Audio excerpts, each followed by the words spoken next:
Nah,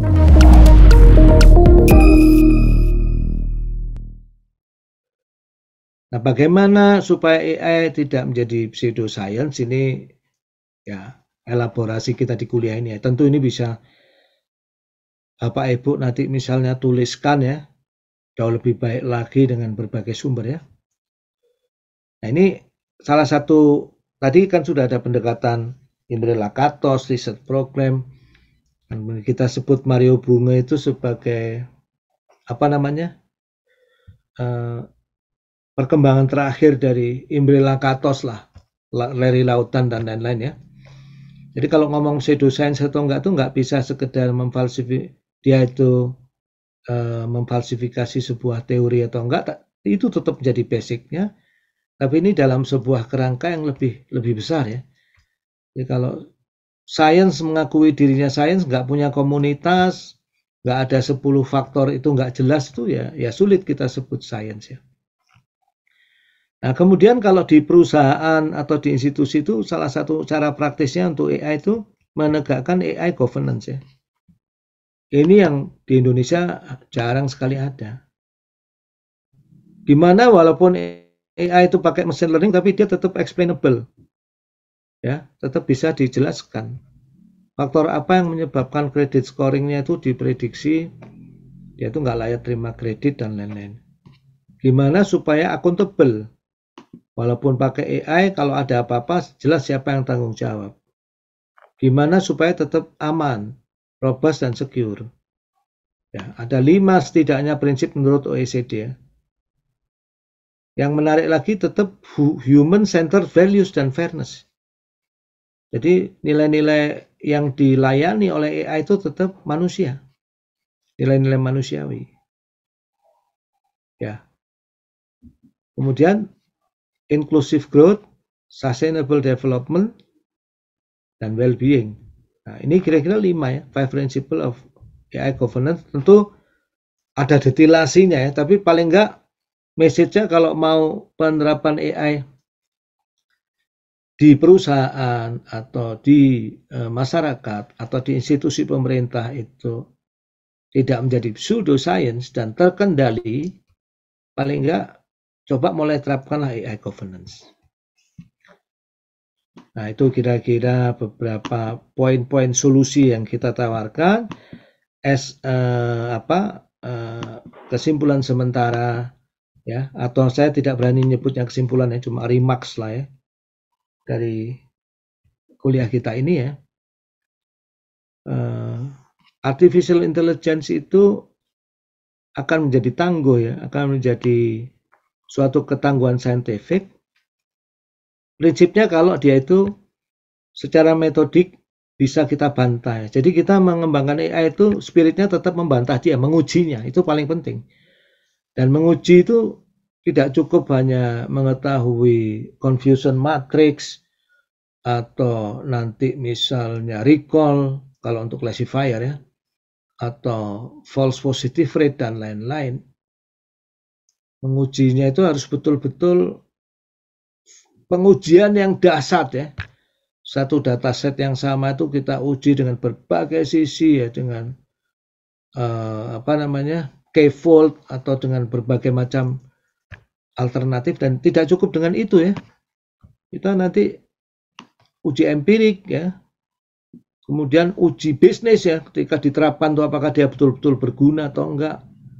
Sebelum masuk ke operation juga melewati pengujian siklus AI governance. Jadi intinya tetap testable, falsifiable yang didukung governance, ini sangat penting ya. Tapi 2 ini pun nggak cukup. Kita harus hati-hati. Apakah AI yang kita kembangkan tuh ada dalam sebuah kelanjutan progressive research program, atau kita ngarang sendiri sesuatu yang teori yang isolated sendiri di ujung dunia ya. Karena kalau menurut nasihatnya Imre Lakatos, kita tuh bagusnya ikut progressive research program, jangan yang degenerating. Misalnya waktu itu ada mahasiswa tanya ke saya, ini kalau saya riset tentang AI untuk menari dan lain-lain, saya bilang ini kelanjutan risetnya dari mana? Setelah ngobrol-ngobrol lama, dia bilang, kayaknya topik saya mau saya drop aja Pak ya. Silahkan ngobrol sama pembimbing. Jadi kita harus, ya kalau saya lebih tertarik ya kalau AI itu diterapkan untuk suatu hal yang memang scientific. Kalau misalnya AI untuk grafologi gitu ya saya ragu ya, karena grafologinya sendiri masih diragukan sebagai suatu scientific research program. Atau AI untuk mendukung psikoanalisis, karena psikoanalisis itu nggak hanya Popper yang ngomongnya, banyak orang ngomong itu lebih ke arah kayak agama atau filsafat ya, sehingga susah pengujian empiriknya. Apakah untuk pendekatan teori-teori psikoanalisis itu bisa kita ambil sebagai data training dan lain-lain, kita kembangin AI-nya ya. Kalau saya pribadi mungkin kurang tertarik. Ya, khawatir saja itu menjadi pseudoscience. Jadi intinya adalah testable, reviewable, ya didukung sebuah SOP atau governance yang jelas. Kemudian sebaiknya dia itu masih ada dalam kerangka sebuah komunitas riset program yang progresif yang ditunjukkan dengan E sama dengan C, SD ya, riset community, society, domain ya, G, FB ini tadi sudah kita jelasin masing-masing ya. PKAM ini ada metodenya, ada fund of knowledge, ada formal knowledge-nya, ada specific body of knowledge dan seterusnya. Nah ini kira-kira beberapa poin yang bisa membantu. Saya nggak menganggap ini kesimpulan, tapi paling nggak dengan ini sudah cukup aman. Yang masih perlu kita elaborasi lebih lanjut, saya terus terang sedang merencanakan menulis sebuah artikel conference atau jurnal yang agak menyeluruh ya tentang hal ini khusus ya, karena menurut saya bidang ini masih cukup banyak kosong ya. Nah kemudian yang tidak kalah penting ya, the last but not least ya, menurut saya di balik semua teori itu kalau melihat, nah hati-hati kita mau meneliti dalam bidang apapun, termasuk intinya itu sendiri sikapnya seperti apa. Nah kalau sifat kita itu sifat pseudoscientist bukan saintis ya, itu bahaya ya. Pseudoscience ya. Tes. Agak putus-putus, Pak Kim.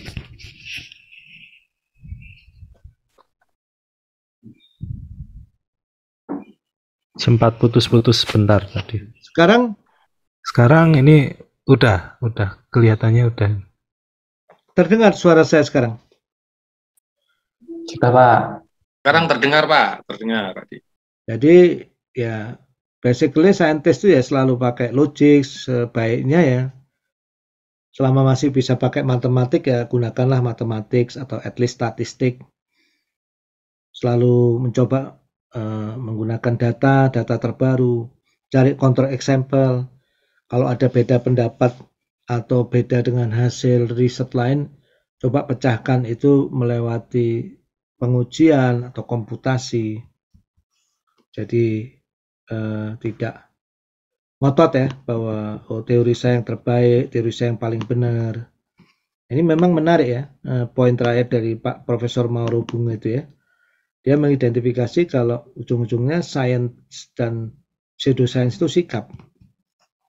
Kalau sikap itu cenderung ke arah etik ya, etika ya. Jadi kalau kita lihat para pemikir hebat tuh ya cenderung kayak Albert Einstein tuh kelihatan cengengesan gitu. Saya kemarin nonton film tentang Albert Einstein tuh lucu ya, memang dia tuh kelihatan rendah hati banget ya. Selalu mengupdate informasi diri. Nah ini menarik, mencari komentar kritis dari peer review. Jadi kenapa Anda itu harus rajin menulis ya, supaya ada yang review gitu. Karena kita nggak percaya dengan pendapat kita sendiri sebelum direview orang lain, para ahlinya. Kritis terhadap otoritas dan tren. Jadi jangan menerima padanya, semuanya digiring ke arah cloud, kita ya mikir ya, sambil pakai Zoom ini, saya selalu ingin menyerukan ke para mahasiswa, betapa bahagianya kalau berapa tahun lagi ini Zoom saya itu diganti dengan produk Indonesia yang sama handalnya gitu.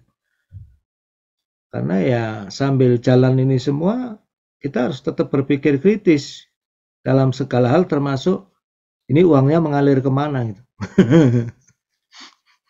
Tujuan beberapa kuliah Pak Agus Hermanto yang lalu itu salah satunya itu ya. Jadi filosofi of science itu secara lebih utuh kalau kita pelajari ya harus melihat dari segala aspek. Betul.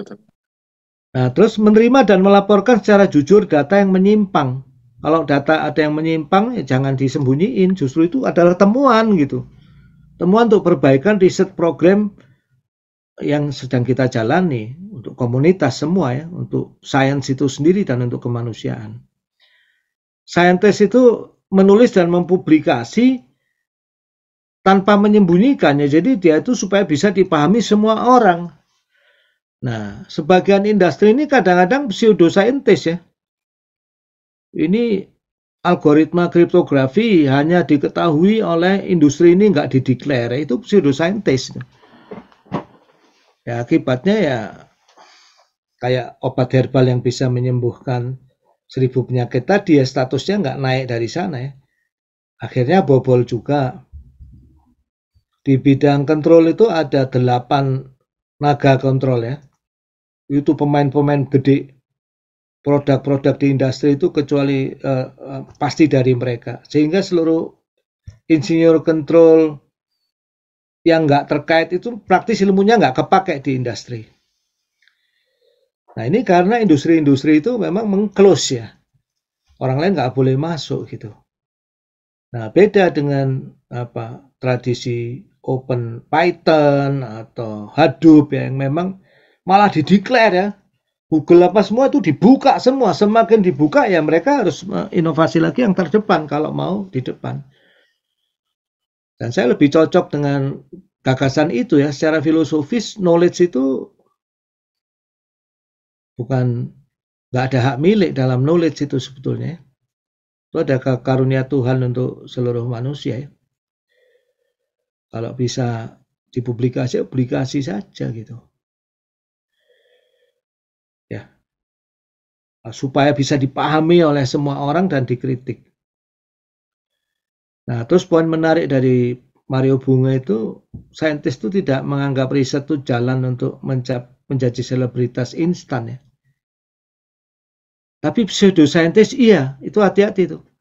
Kalau kita pengen cepat jadi dokter atau pengen cepat jadi ini supaya kita itu terkenal, itu sifat bukan sifat saintis. Ya, itu menurut Prof. Mario Bunga ya. Saya hanya mengutip saja di sini dan memformulasikan sambil mengoreksi diri saya sendiri ya. Seringkali kita ingin populer, ingin jadi selebritis ya. Jangan-jangan itu akan membatalkan seluruh nilai saintifik dari seluruh pencarian kita ya. Kalau dalam bahasa keagamaannya, kita udah kehilangan keikhlasan dan ketulusan dalam mencari kebenaran dan berkhidmat pada sesama melalui kebenaran itu. Barangkali itu penutup dari diskusi kita kali ini. Monggo kalau mau ada yang saya tadinya ini perlu 3 atau 4 kuliah, saya bekerja keras kemarin untuk meringkas ya. Meringkas ya, ini yang paling ringkas yang bisa saya sampaikan. Mohon maaf masih kelebihan sedikit dari 2 jam. Silahkan kalau ada yang mau bertanya jawab.